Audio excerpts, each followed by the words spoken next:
for over 1,000 men, retractable cupolas, 3.5 miles of interlocking tunnels.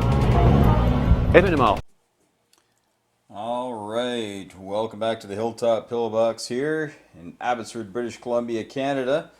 And today I thought I'd change things up a little bit and move into the Axis and Allies miniatures world. And this is the War at Sea. And so I've set up just a little scenario here. It's not huge, and I'm keeping aircraft out of it for this one. This is going to be happening on a cloudy day, maybe heading into nighttime, but definitely some low clouds, fog and whatnot going around. And what's happening is that this American fleet is, and that music's from the movie Midway. I don't know if it's the old movie Midway, although I haven't seen the new one. I think this is from the old one. There you go. That doesn't make you want to put on a sailor suit and go fight the enemy. I don't know what will, right? Anyway, so I've got some pretty monstrous numbers up here as far as fleets go. It is 327 for the Japanese and 329 for the Americans. Now the Americans are playing defense on this one. Their role is to stop this landing ship right here from making it to this island here in the middle. Alright, so they can't just sit around, they've got to go out and get it. But there's quite the screening force here. Now both sides have fairly identical forces, the points wise will tell you that. But each of them have 3 submarines, 3 or 4 destroyers, and then 3 cruisers, 3 battleships. Alright. Now, the Japanese have the Yamato and the Musashi, both kings of the sea, as it were. And then they've got the Congo, which is a bit of a lighter battleship, but still can pack a heavy punch, to be sure.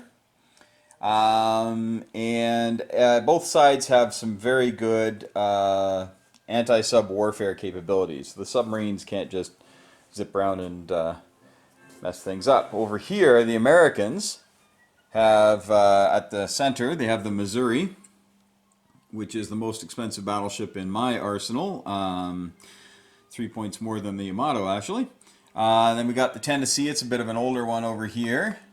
And then it's a little smaller, but then you also have, to make up for it, the Iowa, which of course can bring it. Then we've got some cruisers, like the San Francisco here, and then you got the Salt Lake City is right here.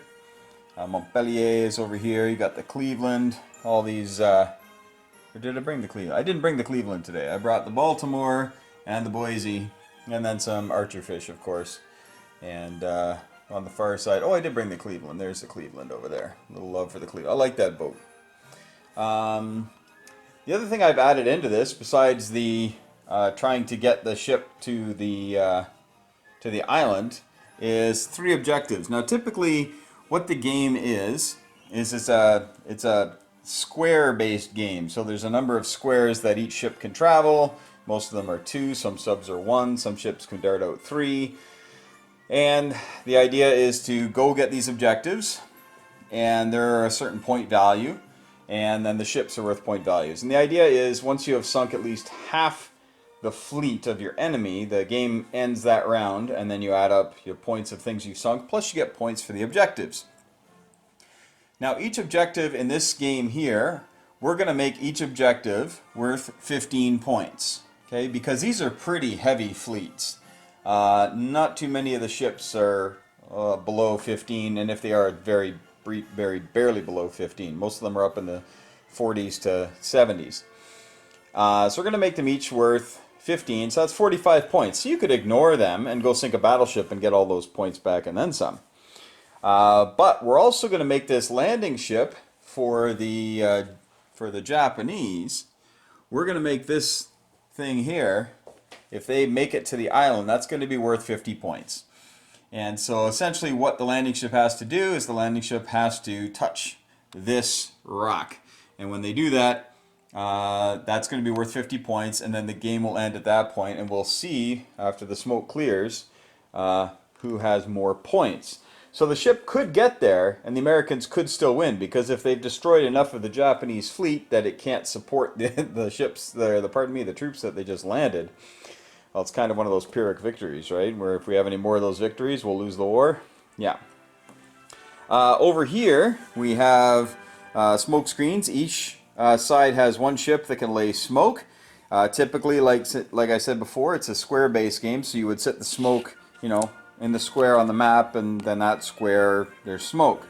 But because I'm using a measurement system I devised, for better or for worse, what we're going to do is have the smoke placed within 4 inches of the ship, and then we'll put this around it. And any line of sight going through that, they won't be able to shoot accurately. They'll still be able to fire, but you're going to have minuses on all your dice.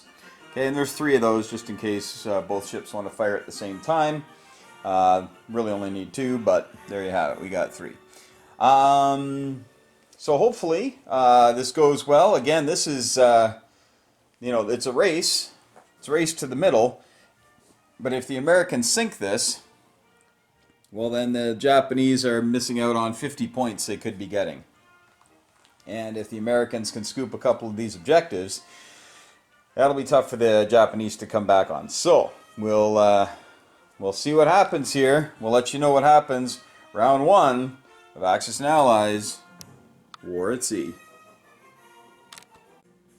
I guess I should probably show how I do the measurement then for the ranges.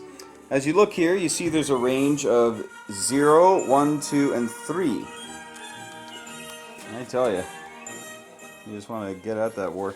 Alright, so 0, 1, 2, or 3, we can see right here. So that's a range of 0. So the Missouri would get 18 dice for their main guns at range 0, and then they'd have 6 for their secondary guns, okay? And then range 1, range 2, range 3. So if we were playing the game on the regular map where there's just squares, if they're in the same square as you, 18 dice. If they're 1 square away, you get that many, 2 squares, 3 squares. But then you have the Missouri, which was a fairly advanced ship, the Mighty Mo, which I actually got to stand on there in Hawaii. That was really cool. I got to stand where the Japanese had signed the surrender. That was kind of a neat moment for me, so I really enjoyed that. Anyway, here we have extended range 5. So while undamaged, this unit can make range 4 or range 5 main gunnery attacks using the range 3 attack value. So looking here, they could still use 15 dice at range 5. So how do I figure out what the ranges are? Well, I simply make every space worth 4 inches. Okay? So, for instance, if we take the Missouri, and I go from midships, and again, when you play these sorts of games, you'll play with people who are absolute sticklers, who will measure down to the millimeter or the 16th of an inch, and you'll have other people who say, ah, close enough, let her fly. And that's kind of how I like to play. Because at the end of all things, it's a game, and the more dice rolling to me is a better time. So, so just put it around the midship somewhere, and then you trace it out. And I've got it backwards here, unfortunately, but hopefully you can see the red numbers. So you see the red dash. So for 4 inches, that's range 0. So that would be as if anything that's within range of 4 inches of this ship, whether it's to that side or this side or whatever, that's considered to be range 0. Very close range, obviously. Then as we head down a bit, you can see the 1 there. That's up to range, that's range 1 up to 8 inches. And then range 2 to 12. And then range 3 is up to 16 inches. That's typically where the shooting stops for most of the ships. Now, of course, we just saw that on the Mighty Mo, got range 4, so I've done this one up to 20, and then of course up to 24 inches. Or it could fire 5 squares away when undamaged. So the Yamato can fire up to range 4, so the Missouri actually is going to have a little bit of an advantage when those two start firing at each other, which will be fun to watch. So that's how I do the measurements. I'm just going to turn this around now, just so you can see it a little more clearly. So 4 inches, then up to 8 inches, then up to 12 inches, 16 inches, 20 inches, and then 24. It's very rare. Not too many ships have that. Very few ships actually shoot even at range 4. Like I say, most of them shoot to range 3. Most secondary guns shoot to range 2. So hopefully that helps. And we will get this show on the road and let you know how it goes in just a moment. All right, first blood has been scored by the Americans. The Boise with a long-range shot was able to inflict a single damage on the Murasami, a little destroyer there. And the Shiguri, that's this one here, little destroyer. And I think it was the Butler, yeah. The John C. Butler here laid down smoke. So coming through here, shells are going to have trouble. And the smoke stays till the end of next turn. So I guess I did need 3. I might actually need 4 if they want to start laying down severe smoke. Now it doesn't, of course, stop shots. It just, you get minuses on your shots. Speaking of minuses, so the idea of this game is that you're going to be rolling mittfuls of dice. Here I have a mittful. So for instance, the Boise there just got to roll 7 dice at long range because it's a cruiser. It's not too bad. So 7 dice, and it rolled. Oh, it did a lot better than that though, because it got 3 5s and 2 6s on its roll. Okay. Now each 4 or 5 counts for a hit. So it's 1, 2, 3, and 6s count as 2 hits. So that is 7. And then if we take a look at the Murasami's stat card, if I can reach it, you look at the Murasami stat card, you see that it has an armor of 2. So if you reach that or beat it with the number of hits in one shot, it takes damage. If you hit it with a vital armor shot, so if I had gotten 7 hits instead of just 5, that's an outright sink. That sinks it right away. Okay, but it's got 2 hull points. So you can see that right now it's got 1 hit. If it takes 1 more hit, that will sink the Murasami. Now, you're saying, well, that's pretty easy. Yeah, well, it's only 10 points. Not really worth a ton, but it'll probably try to do some sub-hunting before it dies. But not sure if it can get within range, but it's going to try. Get some anti-sub warfare going.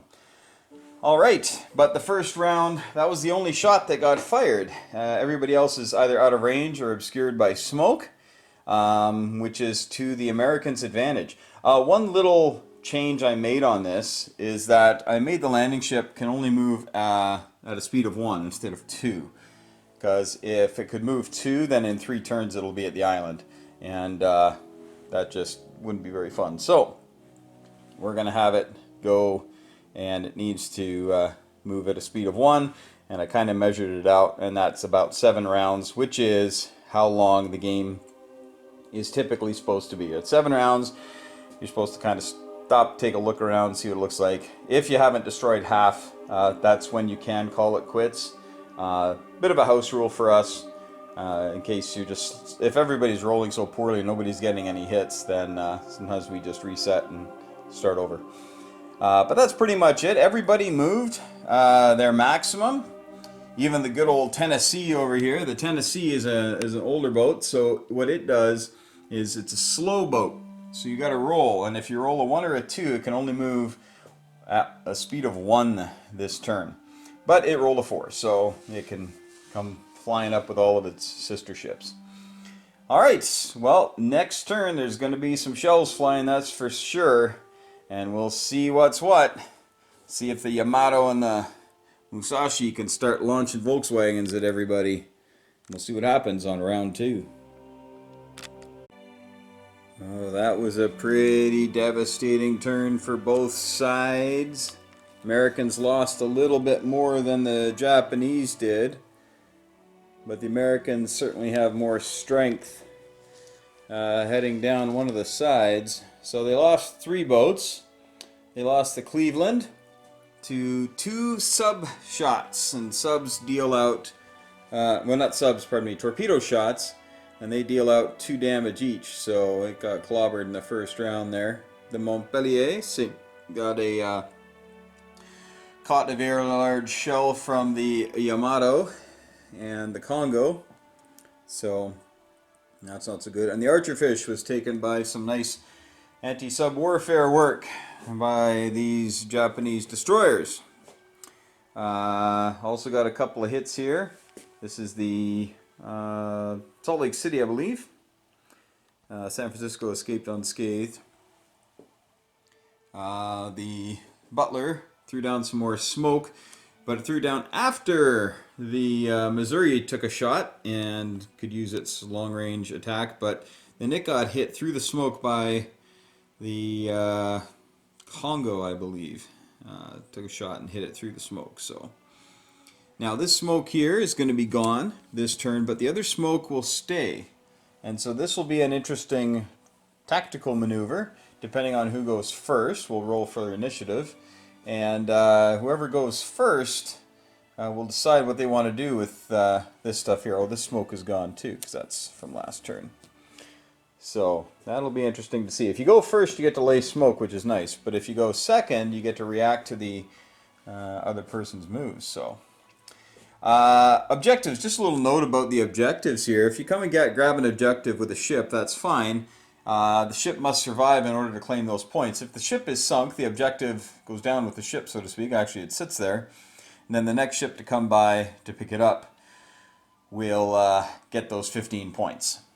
So, yes, you can grab it, but don't get sunk. Also, subs cannot grab objectives, in case you were wondering. A lot of damage was done, though. Lots of hits here, lots of hits there. And you see that we're a little lighter on ships over on that side. Well, on this side, the Tonne, the heavy cruiser, was sunk with some nice shooting by the American battle wagon on the left flank there. And the OE also got sunk. It's kind of like a light cruiser. This is a dangerous ship, though. This is one of my favorite Japanese ships, actually. It's not very tough, unfortunately. It's kind of like a rebuilt torpedo cruiser, and its torpedoes are deadly. If you look at that, they get 4 dice at short range, and yeah, it's pretty nasty, the OE, but not very tough. Only armor of 3, and it can only take 3 hits, and yeah, it took them all and then some, with some good shooting by the Americans. Couldn't get it quite around the island to protect it. But that was a pretty disastrous turn for both sides, really, losing a total of 5 ships on one round. Granted, there's some big guns just bearing down on each other here, so we'll see. We'll see what happens on round 2. We'll see if the Americans just go full throttle at these big battle wagons, or what's going to be happening here. Because using these islands to come around, they can use their speed to come around here and maybe attack from the side if they can survive the big Japanese battle wagons there. Alright, we'll find out what happens on round 2, actually round 3, in just a moment. 'Tis a sad day for the United States Navy. The Missouri has been sunk. Yes, ladies and gentlemen, it was one shot by the Musashi. Not even the Yamato, but the Musashi, very similar boats. And yeah, one shot, boom. Now that's after the Missouri exacted a bit of damage on the Congo, but as of right now, the Musashi, who holds the first objective here, and the Yamato are unscathed, so they can wreak havoc around the ocean. Now over here, the Japanese lost a few boats. They still have a sub left, but they lost their entire surface fleet. And the American surface fleet is intact, although we've just got, I believe, one more hull point here on the Salt Lake City. And over here we have the Iowa, which is still doing fairly well. It's still in the fight, only got 1 damage on it, and it's got a hull of 6, so it'll probably outlive the Congo, but the Tennessee's just a little too old, I think, to be in this fight. But we'll see. We'll see. We know that some small ships can do some amazing things against these big ones in real war. Not sure how that translates to the game board. Japanese, though, we know they lost the Tone, but they lost the Shiguri, the Akatsuku, and the Jinsu this round. So they've lost a couple of destroyers and another cruiser, but like I say, their battle wagons are still in good shape, and they've got all their subs. So we'll see what goes on here. The landing ship that's still worth 50 points is way back here. The Americans will likely grab this objective over here and get those points. And these Japanese ships here, one more hit each, and they're sunk. So there's still lots of points to be had. The Congo will probably get sunk. Like we say, just one more hit here on the Salt Lake. So yeah, it's although it is a points game, we'll see if the Americans can stay alive long enough and maybe stop the Japanese from getting those. But we're going on to turn 4 now, and we'll see if we have as much craziness happening. Now that we're into the islands, we're going to have blocked line of sight so they can't actually shoot. In case you're wondering, with the smoke screens and fogs and squalls and things like that, if you've played other miniatures type games, many times you'll have your line of sight is blocked, but you can still shoot because, like smoke and fog don't stop bullets and shells and whatnot. And so what happens is that the defender rolls a die, and in this game, as long as you're at range 1 or further away, the defender can roll 5 or a 6, means that your attacks will be no good. But if you're within range 0, you have to roll a 6, and then you're saved from the onslaught. So that's what smoke does for you. And but now both of our smoke making boats have been destroyed, one on each side. So now it's just clear sailing, although still no aircraft. All right, we'll see what round 4 brings. Well, another round of lots of shooting. Not too many sinkings though. Only the Americans lost a sub, and the Japanese lost destroyer, I think. And I think last turn I said that the Akatsuki was sunk, but it was actually the Shigure. So in case you're keeping score, or not the Shigure, the Yukukaze was sunk. But the Congo is down to 2 health after a salvo came in from the, or was that already? That might have been already. Yeah, you know what? That was already done. Yeah, the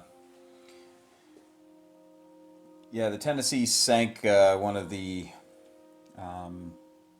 Japanese destroyers.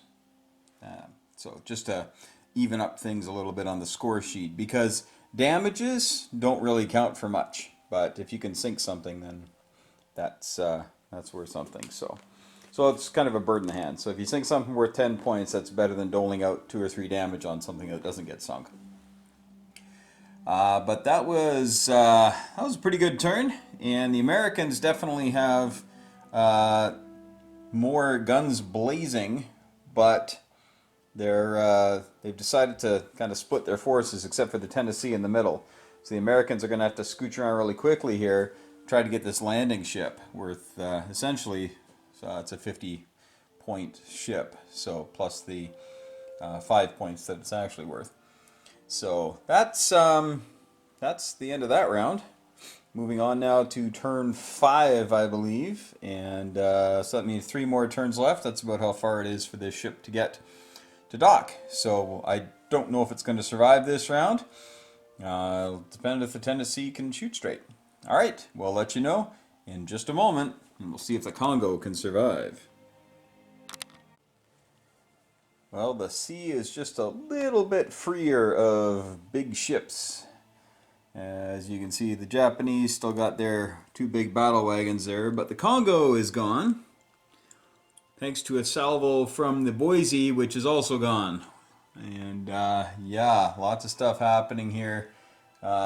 Things getting sunk, but the Tennessee remains for the Americans as far as a big ship goes. But yes, they have lost the Iowa and the Missouri, so they're down to 1 battle wagon. The Japanese, on the other side, have lost the Congo now. So the Japanese now have 3 subs left, which is bad news for the Americans, because the Americans have no ASW capabilities on any of their remaining ships.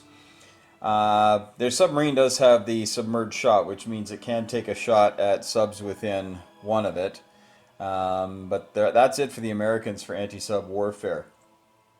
The Akatsuki here does have anti-sub warfare, and that's pretty much it for their surface ships. But all of their subs, all the I-26s, all these bad boys here, can shoot at the American subs. So we're moving on to turn 6 though, so this will be over right away here. This little ship is trying to be the little ship that could, but I think it's in for a bad way with the Iowa and the... what is that over there? Is that the Baltimore? I think that's the Baltimore. Closing in on it. That's the Baltimore there, yeah. And the... not the Iowa.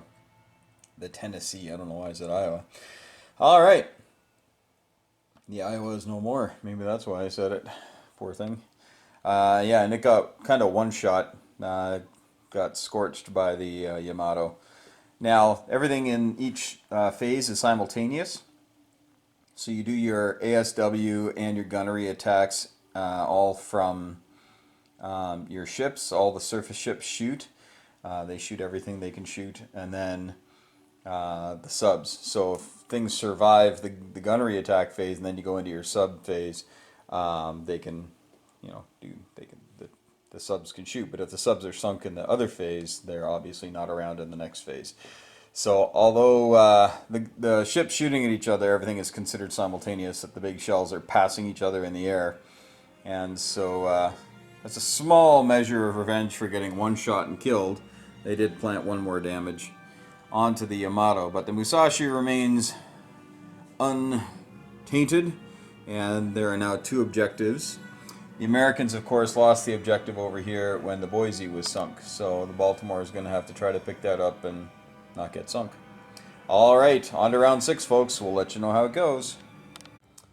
Well, the turns do get faster as you go on, as there's less and less steel to push around, but the Americans do lose another ship. They have lost the... what did they lose here? The San Francisco. Lost that cruiser. But the Japanese also lost a destroyer. The Akatsuki finally did get sunk. And, but nobody else was able to sink any of these subs. The subs are being very slippery today. Of course, without any ASW, that's happened. The other thing that got sunk, of course, is... the landing ship is gone. Yes. It has been sunk. It has joined the Congo at the bottom of the sea. It is now a diving reef. So, right now, the Japanese are looking like they're ahead on points for sure. But that landing ship, it's a big swing. So, we'll see if there's anything that can be done here. This is going now on to round 6. And we'll let you know. The cruiser here, this is the Salt Lake City, is basically just trying to stay out of the range of the guns of the big ships. Oh, something I was going to mention to you is when I measure and go to move these ships, something that I've developed, and it's not a hard and fast rule, because in the game, of course, they just play on squares. I'll show you what that looks like here. So in the game, with the ranges and everything, they just play on squares. So here's the game map. You can see there's a square and a square and a square and a square. So if your ship can move 2, you're here and you can go 1, 2, and that's all fine and dandy. And I know it works well. But to me, it just telegraphs what everything can do. And you can see exactly how far you are out of range of some of the big guns. And I like to have that suspense, that mystery, until somebody measures. So along with the measurement, I also have classified 3 different turning radiuses. Radii? Anyway. And essentially, submarines and destroyers and anything small like that, little frigates and escorts, they can zip around and go backwards and forwards and do whatever they need to do. No restrictions. The cruisers, however, the best they can do is a 90-degree turn. So if this guy here wanted to head this way, the best he could do is turn this way and then do his move. Okay? With the big ships, the battle wagons and the carriers, it's a 45-degree turn. And again, it's not an exact science, but it's just that idea that I want to keep it a little bit real. You know, as real as we can. I mean, we're playing with little plastic figurines. But, you know, therefore, it kind of helps out the ships who are trying to escape the big boats. You know, maybe trying to get around an island or something. So, if this ship is trying to get away, that's fine. But this battleship can't, like, here. Ah. So this ship's speed is 2, which means it can go 8 inches, is how we've doctored it up here. So on this next turn, when this ship goes, it can go that far. Well, that might actually help it get out of the range of the battleship, because the battleship, if it can only turn, I'm going to put this guy back, if it can only turn at a 45-degree angle, basically do a 90 and kind of cut it in half, we just eyeball it, then we can only turn it that way, and then he can travel his 2. Okay, so you can see how the cruiser might have a chance of getting out of the way. It's not a perfect system, but it does help, especially when there's islands in the way, or if there's fog banks or squalls or smoke, or if you're just trying to get out of the range of guns. Gives you a little bit of help. You can run for your life. But submarines and destroyers and anything smaller than a light cruiser can spin right around and do a 180. But the cruisers, heavy cruisers, things like that, they've got to do a 90-degree turn, and then the big capital ships have to do the 45-degree turn. So it takes them a while to turn around. That's why, if you've been watching this game, you saw these boats come up, and then they've just kind of been mousing their way around here. They haven't just spun around, because if they had just spun around, they could have gone after this guy and just blast him out of the water, right? But I decided to have them chase, and because they just, I mean, they could sit there. They don't have to move. They could just sitting in the middle of the board here, but that's pretty boring. All right, so here we are on turn 6, and with no more landing ship, it's just going to be hoping to get a lucky shot in on one of these big battle wagons, maybe sneak around. But the Japanese definitely have the advantage with 3 subs and 2 heavy battleships remaining. I don't give much chances to sink them. Stranger things have happened. We'll see. Well, the Salt Lake City didn't make it, but neither did the mighty Yamato. Yes, the Yamato got one shot by the Tennessee of all things. Well, it's the only thing that could actually kill it. The other ships could possibly put a dent into her and possibly one-shot it, but mathematically it's like 1 in a bajillion. But yes, the Tennessee got 6 sixes, and each of those are worth 2, and got 4 other hits on 10 out of its 14 dice that it rolled. And it, yeah, that was pretty devastating. So, yeah, beyond that, that's pretty much it. Of course, the Musashi here sank the Salt Lake.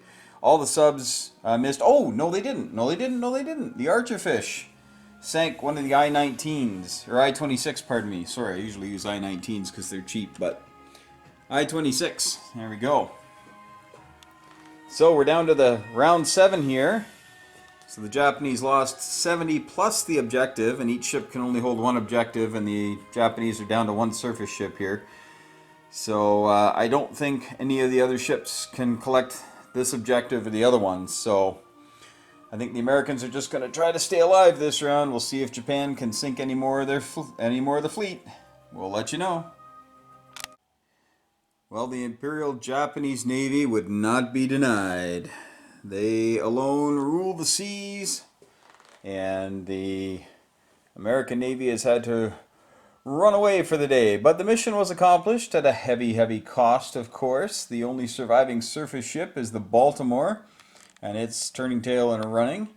And the Archerfish is gonna provide a little screening for us. But that's the end of the game, folks.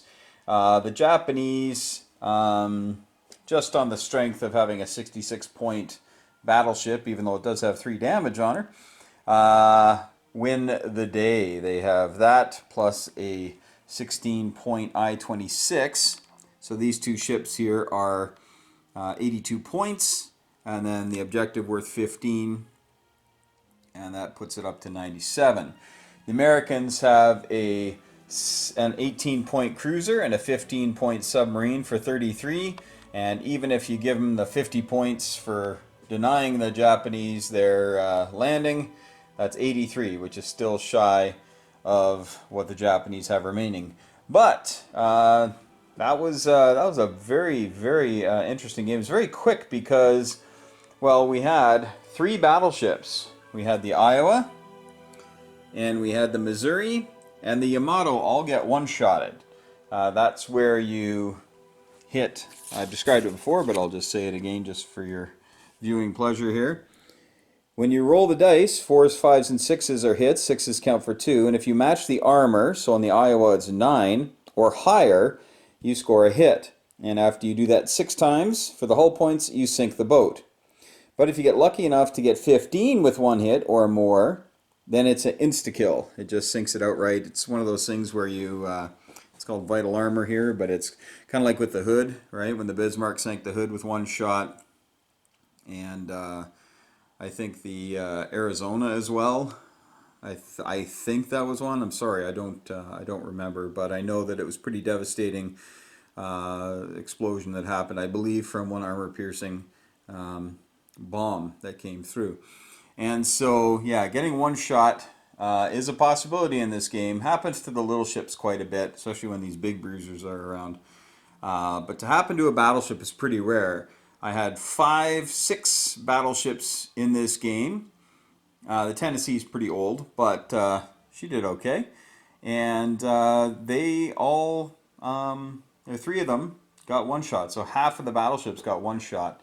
And none of them escaped unscathed. In fact, there's only 1 remaining, of course, the Musashi. And it's got 3 out of its 6 damage here. So there was a lot of steel flying around. And the subs actually exacted quite a hefty toll. A sub is what took out the Tennessee. It got 2 6s on its roll. So pretty nasty. Of course, that sub was then subsequently destroyed by the Archerfish. So give yourself away like that, expect to pay the price. But thanks so much for watching, folks. Hope you've enjoyed it. I don't know how many more videos I'm going to be able to do in the next little while here. I've got lots of stuff going on with school. Everything's got to happen virtually, online, and I am not a tech-savvy type of a guy. YouTube is one thing, but when you start setting up Google Classroom and setting up all these meetings with people on video, and you're sharing Zoom, I think it's called, I don't know. I'm not too good at it, but hey, old farts can learn stuff, so wish me luck.